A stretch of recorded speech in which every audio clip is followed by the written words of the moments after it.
I thought my birthday would be a day of love, a moment to feel cherished. Instead, my family turned it into a battlefield, their words slicing through me for being single, childless, and wasting my life. But they didn't know the truth I'd buried deep, a secret life I'd built to shield myself from their venom. When my husband walked through the door with our child, their jaws dropped, and the lies they'd spun unraveled. What followed was a storm of accusations, a clash of loyalties, and a reckoning that forced them to face the woman I'd become. Would they finally see me, or would their pride tear us apart forever? The air in my childhood home felt heavier than usual that day, thick with the weight of unspoken judgments. It was my 32nd birthday, and I stood in the kitchen of my parents' modest ranch-style house in Willow Creek, Pennsylvania, a small town where everyone knew your business before you did. The linoleum floor creaked under my boots, the same floor I'd danced across as a kid, dreaming of a life bigger than this place. Now, those dreams felt like a cruel joke as my mother's voice cut through the chatter. "Clara, you're not getting any younger," she said, her eyes narrowing over the rim of her coffee mug. "No husband, no kids. What's the point of all this running around you do?" Her words landed like a slap, sharp and familiar. I gripped the edge of the counter, my knuckles whitening, and forced a smile. It was my birthday after all. I should have been used to this by now. The dining room buzzed with my family, Mom, Dad, and my younger sister, Elise, who sat with her perfect husband, Greg, and their 2-year-old daughter, Lily, perched on her lap. Elise's life was the blueprint Mom held up like a mirror to my failures. She'd married young, had a kid, and stayed close to home, just as expected. I, on the other hand, had chosen a career in graphic design, moved to Pittsburgh, and built a life that felt like mine.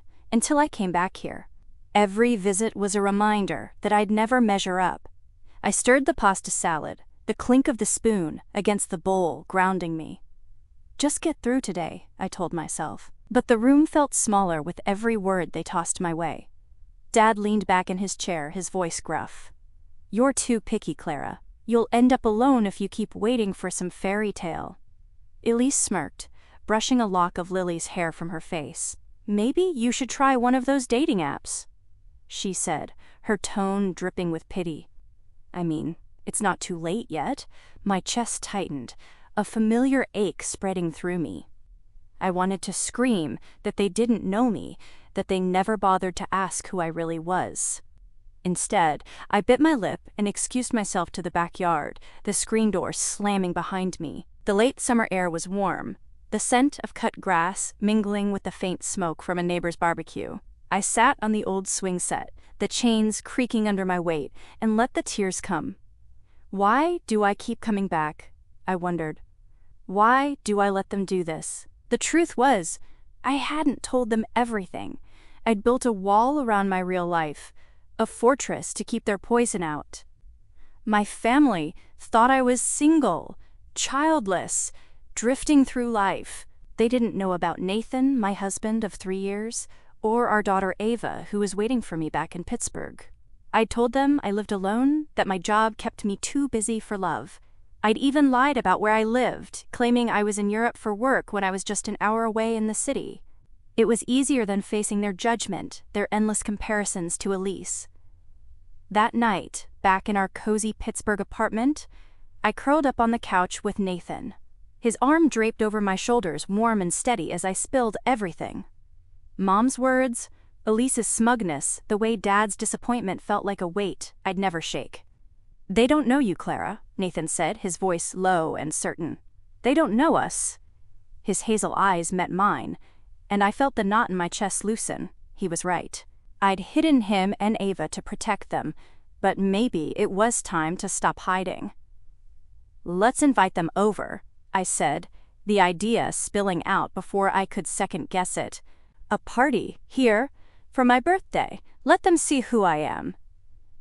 Nathan raised an eyebrow, a playful grin tugging at his lips. "You sure you're ready for that, warrior?" he teased, using the nickname he'd given me when we first met. I nodded, my heart pounding with a mix of fear and resolve. I wanted them to know the truth, to see the life I'd built despite them.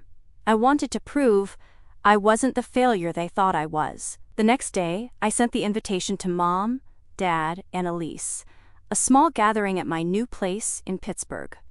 No mention of Nathan or Ava, just a chance to celebrate with me. As I hit send, my stomach churned. What am I doing? I thought. But there was no turning back. I needed to face them, to stand up for the life I'd chosen. Little did I know, this party would set off a chain of events that would change everything.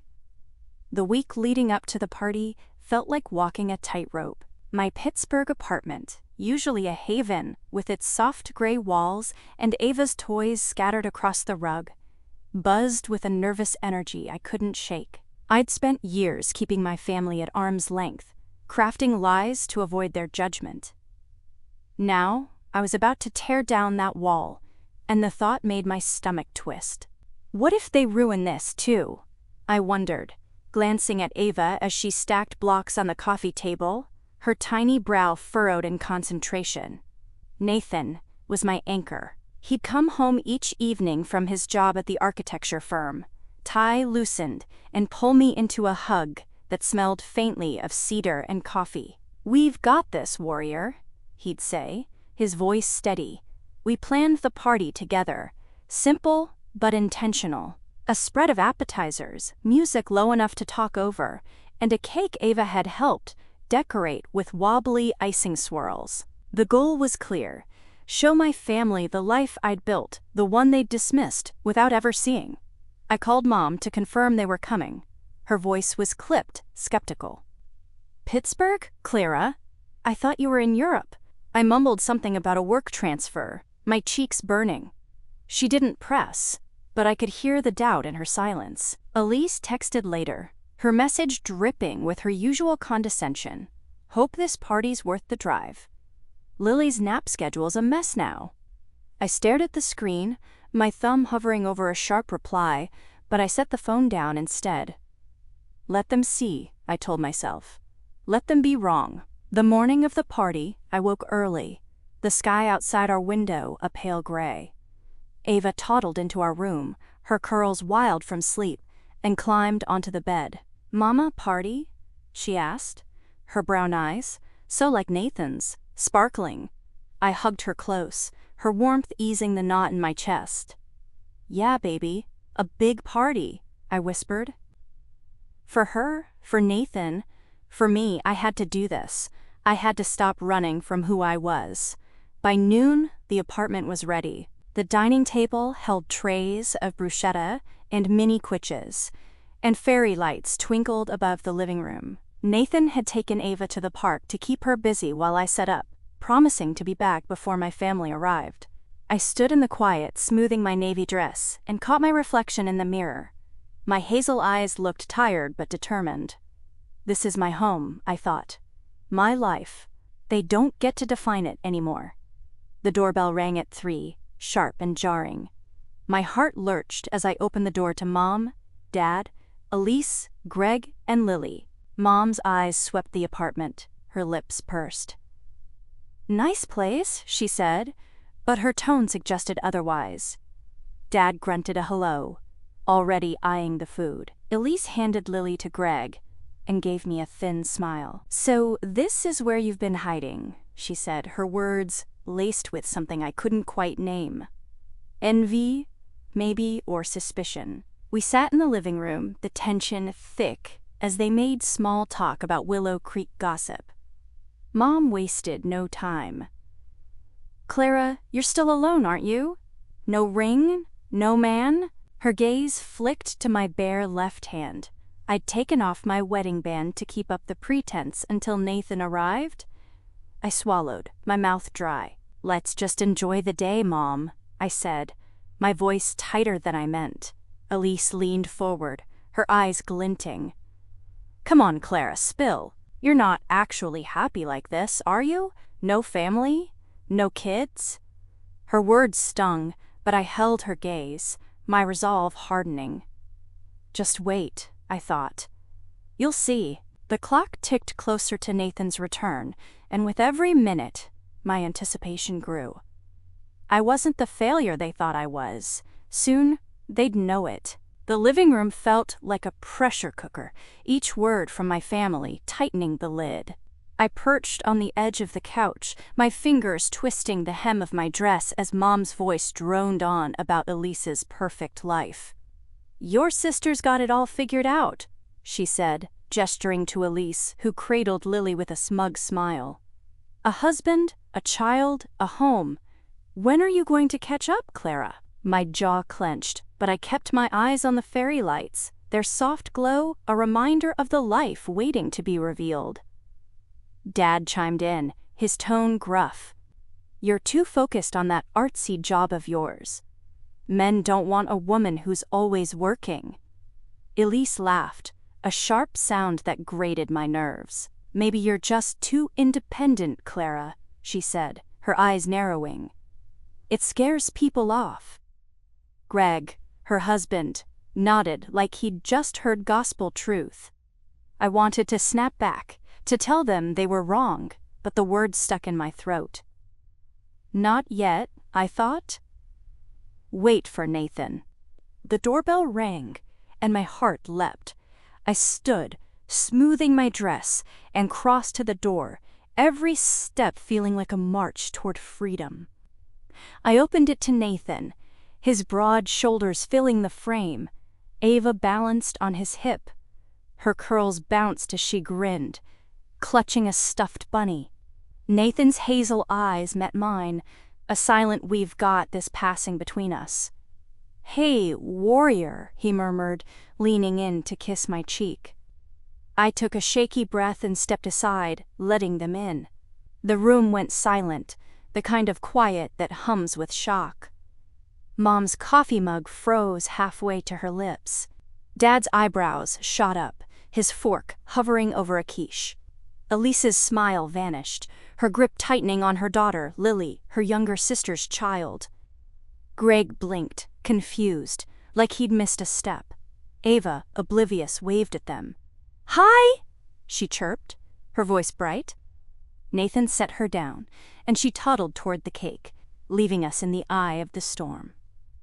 "Clara!" Mom said finally, her voice sharp. "Who is this?"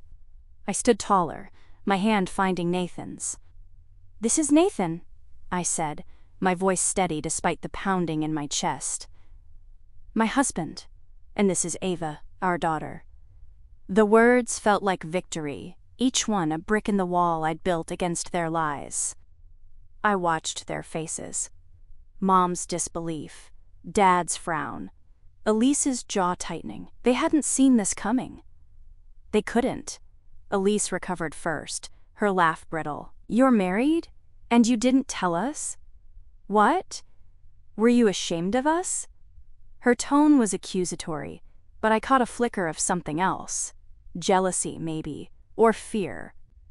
Mom's eyes narrowed. "This doesn't add up, Clara. You said you were alone." I swallowed, the weight of my lies catching up.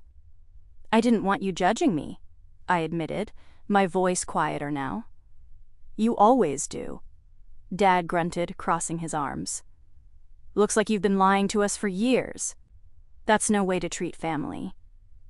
The word family stung, but before I could respond, Nathan stepped forward, his presence calm but firm. "Clara's built a life she's proud of," he said, his voice low. "Maybe it's time you listened to her." His words hung in the air, a challenge they weren't ready for. The tension held, unbroken, until Ava tugged at my dress. "Mama, cake?" she asked, her innocence cutting through the haze. I smiled, lifting her into my arms, and turned to my family. "Let's eat," I said, my voice steady. But inside, I knew this was only the beginning. They hadn't apologized. They hadn't even tried. The cake sat half-eaten on the table, its icing smeared from Ava's eager fingers. The party limped along, the air in our Pittsburgh apartment thick with unspoken questions.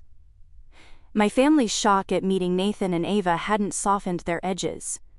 Instead, it felt like they'd doubled down, their glances sharp, their silences louder than words. I moved through the room, refilling drinks, forcing smiles, but every step felt like wading through mud.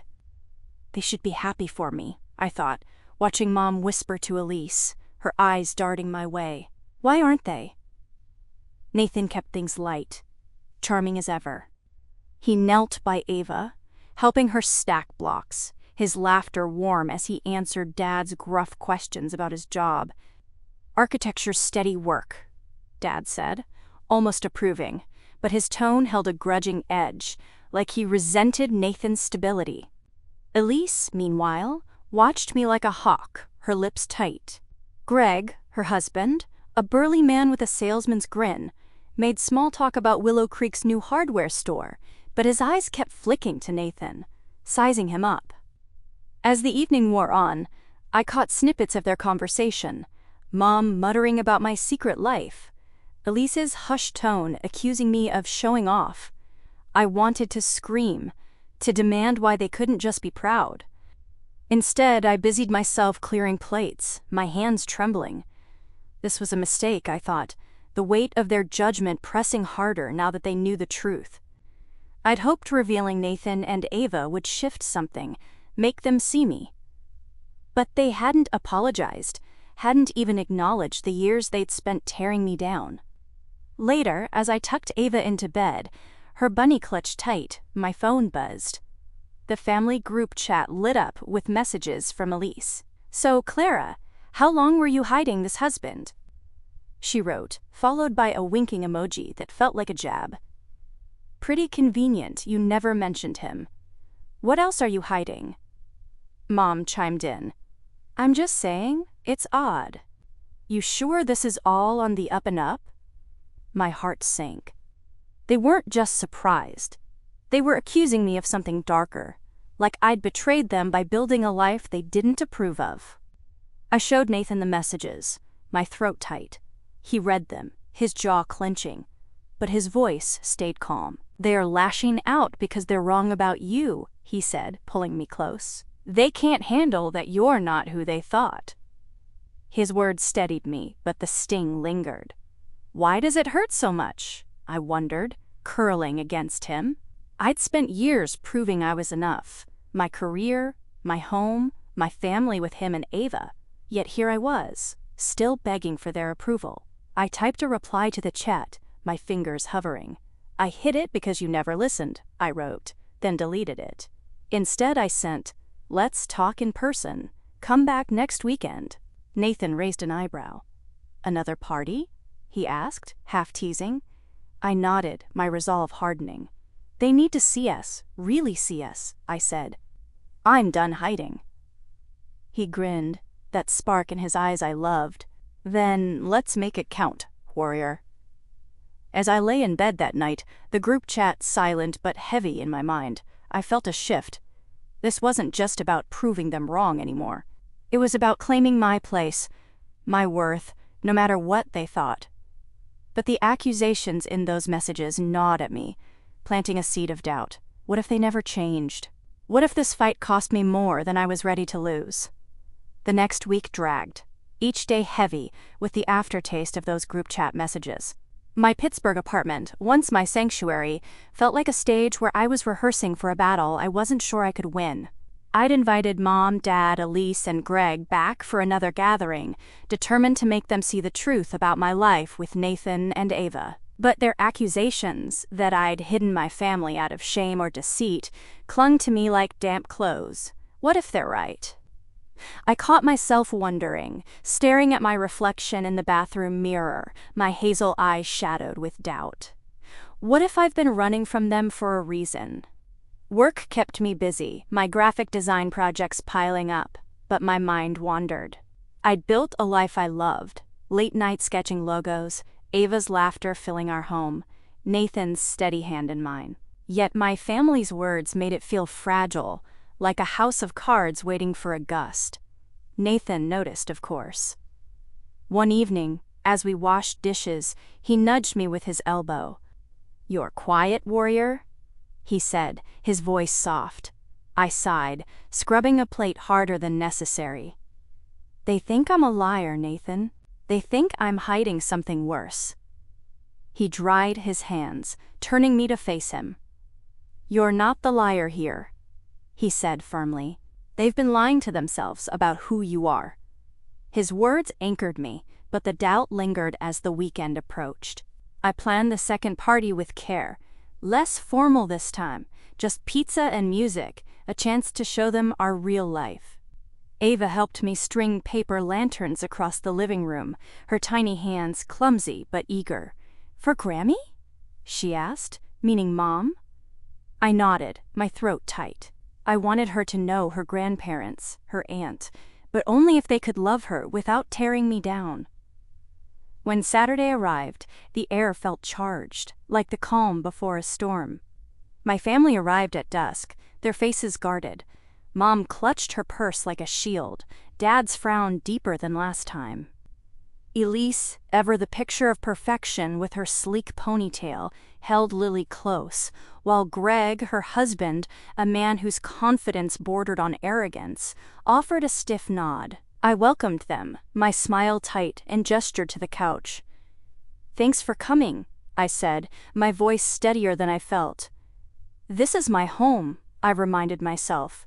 My rules. The evening started civilly enough. Nathan played host, cracking jokes about Pittsburgh's unpredictable weather, but the tension simmered. Elise barely spoke, her eyes scanning the room like she was looking for flaws. Mom picked at her pizza, then leaned toward me. "Clara, why didn't you tell us about Nathan sooner?"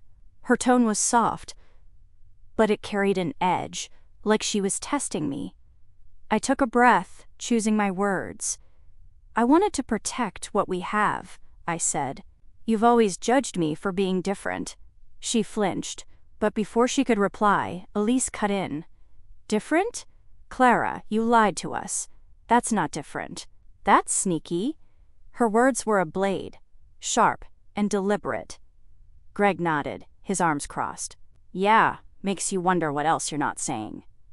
My chest tightened, their accusations echoing the group chat. I opened my mouth to respond, but Nathan's hand brushed mine, a silent signal to stay calm. Then Ava ran in, her laughter breaking the moment. "Daddy, dance!" she squealed, tugging Nathan's hand. He scooped her up, spinning her to the music, and for a moment, I saw my family's faces soften. But it didn't last. Elise whispered something to Greg, her eyes cold. "They're not done," I realized, my heart sinking. This wasn't just about me anymore. It was about proving they were right, no matter the cost. The pizza boxes were stacked haphazardly on the kitchen counter, the paper lanterns casting a warm glow over our Pittsburgh living room. But the warmth stopped there. My family's presence felt like a cold front, their eyes sharp with suspicion as they watched Nathan twirl Ava to the soft strum of the playlist. I stood by the dining table, my fingers tracing the edge of a glass, trying to hold on to the courage I'd felt when I invited them here. "This is my home," I reminded myself, but the words felt hollow against the weight of their judgment. Elise, my younger sister, perfect in her pressed blouse and practiced smile, broke the silence. "So, Clara," she said, her voice syrupy with false sweetness, "how long have you and Nathan been together? I mean, really?" The question landed like a stone, heavy with implication. Mom nodded, her lips pursed, while Dad, ever the silent judge, leaned back in his chair, watching me. Greg, Elise's husband, a man whose swagger always seemed to fill the room, smirked. "Yeah, it's a little convenient, don't you think? You suddenly have a kid and a husband no one's met?" My stomach churned. They were circling, their accusations from the group chat now spilling into the open. I glanced at Nathan, who was setting Ava down, his jaw tight, but his smile steady for her sake. "We've been married 3 years, I said, my voice firm despite the tremor in my hands. "Ava's too. I didn't tell you because I knew you'd twist it, like you're doing now." The truth felt raw, exposing a wound I'd tried to bandage for years. Mom gasped, her hand flying to her chest. "Twist it? Clara, we're your family. You hid them from us." Her voice cracked, but it wasn't hurt. I heard. It was indignation, like I'd committed a crime against her. Elise leaned forward, her eyes glinting. Maybe you were ashamed of them. Or maybe there's something else going on. Her words hung in the air, vague but poisonous, a neutral twist that left me reeling. Was she implying I'd cheated? That Nathan wasn't Ava's father? The room tilted, and I gripped the table to steady myself. Nathan stepped closer, his presence a quiet strength. "Enough," he said, his voice low but cutting through the tension like a blade. "Clara's been nothing but honest tonight. You're the ones who've spent years tearing her down." His words were a shield, but they also drew a line, us against them. Greg scoffed, standing to face Nathan, his chest puffed out. "Who are you to talk to us like that? You're the one who came out of nowhere." The air crackled, the men's voices rising. Ava, sensing the shift, clung to my leg, her bunny dangling from her hand. "Mama?" she whispered, her eyes wide. I knelt, forcing a smile. "It's okay, baby," I said, but my heart pounded. This was spiraling, and I wasn't sure how to stop it. Dad finally spoke, his voice gruff. "Let's all calm down. Clara, you should have told us sooner. This changes things." But his tone wasn't apologetic. It was grudging, like I'd forced his hand. I looked at their faces. Mom's disapproval, Elise's suspicion, Greg's challenge, and felt a spark of anger ignite. They weren't here to understand me. They were here to protect their version of the truth, one where I was the failure, the liar. No more, I thought. I stood, Ava in my arms, and met Elise's gaze. "You want to know why I hid them? Because I knew you'd do this. Judge me, pick me apart. But I'm done letting you." The room fell silent, the weight of my words settling over us. Nathan's hand brushed mine. A silent "I'm with you." But as I looked at my family, I saw no softening, no regret, just defiance. And in that moment, I knew this fight was far from over. The silence in our Pittsburgh apartment was deafening, my words still echoing in the air. I'd just told my family I was done letting them judge me, and the room felt like it was holding its breath. Ava clung to my leg, her small hands anchoring me as I faced Mom, Dad, Elise, and Greg. Their faces were a mix of shock and defiance, but no one spoke. "Not yet." Nathan stood beside me, his hand grazing mine, a quiet promise that we were in this together. But inside, I was unraveling, my anger tangled with a desperate hope that they'd finally see me. Elise broke the stalemate, her voice sharp as glass. "You're done? Clara, you're the one who lied to us for years." She stood, her hands on her hips, her perfect ponytail swinging like a pendulum. "You can't just play victim now because we're asking questions." Mom nodded, her eyes hard. "We deserve answers, Clara. You don't get to act like we're the bad guys." Dad stayed silent, his arms crossed, but his frown said enough. Greg, Elise's husband, a man whose cocky grin always set my teeth on edge, leaned forward. "Yeah, sounds like you're dodging something." Their words piled on, each one a brick in the wall they'd built around me. I wanted to scream that I'd hidden Nathan and Ava to protect them, that their judgment had driven me to it. But before I could, Nathan stepped in front of me, his voice calm but firm. "You're not asking questions," he said, his gaze locked on Greg. "You're attacking her, and I'm not going to stand here and let you do it." His tone was steady, but there was steel in it, a warning that made Greg shift in his seat. Greg stood, his chest puffed out, closing the gap between them. "You don't get to tell me how to talk to my family," he snapped, his voice rising. The air crackled, the tension spiking as the two men faced off. Ava whimpered, and I scooped her up, my heart racing. "Nathan," I said softly, touching his arm, but he didn't back down. "Greg," he said, his voice low, "you don't know Clara. You don't know what she's been through with you all. So maybe it's time you listened." Greg laughed, a harsh sound that grated my nerves. "Listened? To what? Her sob story? She's the one who kept secrets, man." He took a step closer, his finger jabbing the air. "And you, coming in here like some hero. What's your deal? You sure you're even?" He didn't finish. Nathan's eyes narrowed and he cut him off, his voice like ice. "Don't go there. You don't know me, and you don't know our family. Back off." The room froze. Elise grabbed Greg's arm, hissing, "Stop it!"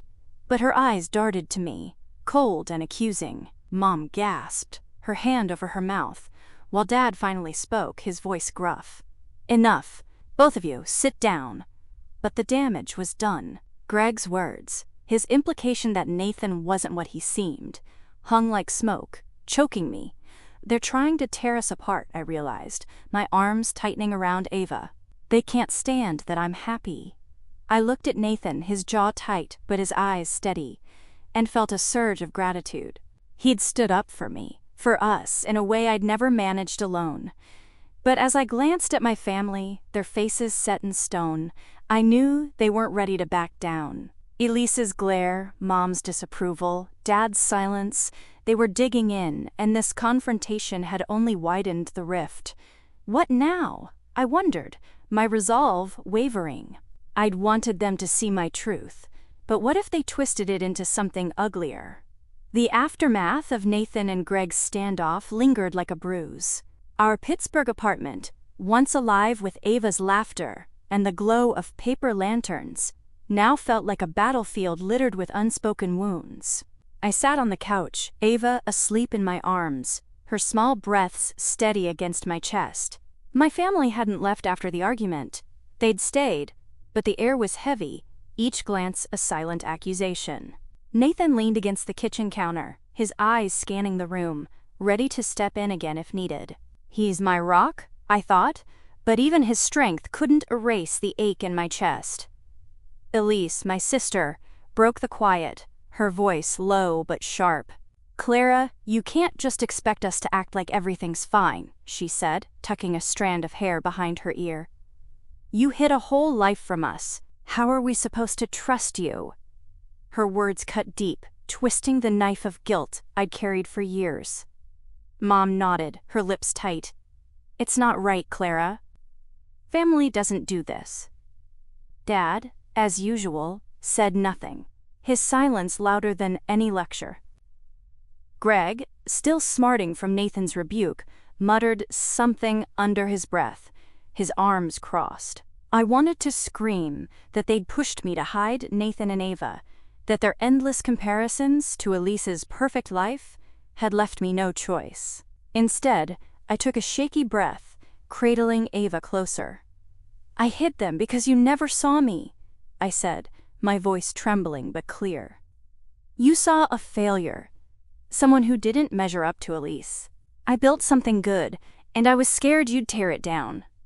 The truth spilled out, raw and unfiltered, and for a moment I saw Mom's eyes soften, like she might actually hear me. But Elise scoffed, her laugh brittle. "That's your excuse? Blaming us for your secrets?" She stood, pacing near the dining table, her daughter Lily, asleep on the couch beside Mom. "Maybe you're just jealous.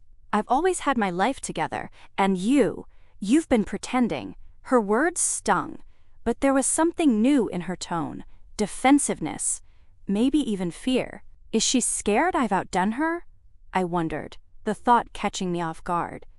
It was a crack in her armor, a hint that her perfect facade wasn't as solid as it seemed. Nathan stepped forward, his voice calm but firm. "Clara's not pretending," he said, his gaze steady on Elise. "She's built a life that makes her happy. Maybe you should ask why that threatens you." His words were a lifeline, pulling me back from the edge of doubt. But Elise's eyes flashed, and she opened her mouth to retort when Dad finally spoke, his voice gruff. "Enough, we're not solving this tonight." He stood, gesturing to Mom. "We're going. Clara, we'll talk later." They left without another word, Greg trailing Elise, who didn't look back. The door clicked shut, and the silence felt like a weight lifting, but only slightly. Nathan pulled me into a hug, Ava stirring between us. "You did good, warrior," he murmured, but I wasn't so sure. I'd stood up to them, but they hadn't apologized, hadn't budged. What if they never do? I thought, the question heavy, as I tucked Ava into bed. Later, as I scrolled through the family group chat, still empty since my last message, I felt a flicker of resolve. They could doubt me, judge me, but I wasn't the one running from the truth anymore. I'd invited them into my world, and I wasn't done fighting for them to see it, really see it. But the road ahead felt steeper than ever. The days after my family's abrupt exit felt like a bruise I couldn't stop pressing. Our Pittsburgh apartment, usually a haven of Ava's giggles and Nathan's warmth, carried a quiet tension. I'd laid my truth bare, my husband, my daughter, my life, and they'd walked away, leaving their accusations to fester. The family group chat stayed silent, a digital graveyard of my hopes for reconciliation. They're not going to change, I thought, staring at my phone, but a stubborn spark in me refused to give up. I wanted them to see me, to acknowledge the woman I'd become, not the failure they'd painted me as. Nathan, ever my anchor, saw the storm brewing in me. Over dinner, spaghetti, Ava's favorite. He reached across the table, his hand covering mine. "What's the next move, warrior?" he asked, his hazel eyes steady. I took a deep breath, the idea forming before I could second-guess it. "Another gathering," I said. "But this time, you plan it. They need to see you, too, not just me." His grin was slow, mischievous. "You're on," he said. "Let's show them what family really looks like." Nathan threw himself into it, his architect's precision turning our next party into a statement. He planned a backyard barbecue at our apartment complex's shared courtyard, a casual but deliberate setting. String lights, a picnic table, and a playlist of old rock hits he knew Dad liked. "We're not fighting them," he said, taping streamers with Ava's help. "We're inviting them in." His confidence steadied me, but my stomach churned as I sent the invite. "Will they even show?" I wondered, picturing Mom's pursed lips, Elise's cold stare, Greg's smug grin. To my surprise, they RSVP'd yes. The day of the barbecue, I dressed Ava in a sunflower sundress, her curls bouncing as she ran to Nathan. I wore jeans and a blouse, simple but confident, my wedding ring back on my finger like armor. The courtyard smelled of grilled burgers and summer grass, the sun dipping low. When Mom, Dad, Elise, and Greg arrived, their faces were guarded, but they came. That was something. "Nice setup," Dad grunted, eyeing the spread. Mom nodded, but her silence felt heavy. Elise, holding Lily, her toddler daughter, gave a tight smile. Greg just crossed his arms. Watching Nathan like a hawk, we ate, the clink of plates and Ava's chatter filling the awkward gaps. I waited for the jabs, but they held back, their eyes darting between Nathan and me. Then, as Nathan flipped burgers, Greg sauntered over, his voice loud. "So, Nate, you're the big hero, huh? Clara's knight in shining armor?" The taunt was subtle but sharp, and I saw Nathan's shoulders tense. Here it comes, I thought, my heart racing. Nathan turned, spatula in hand, his smile calm but his eyes hard.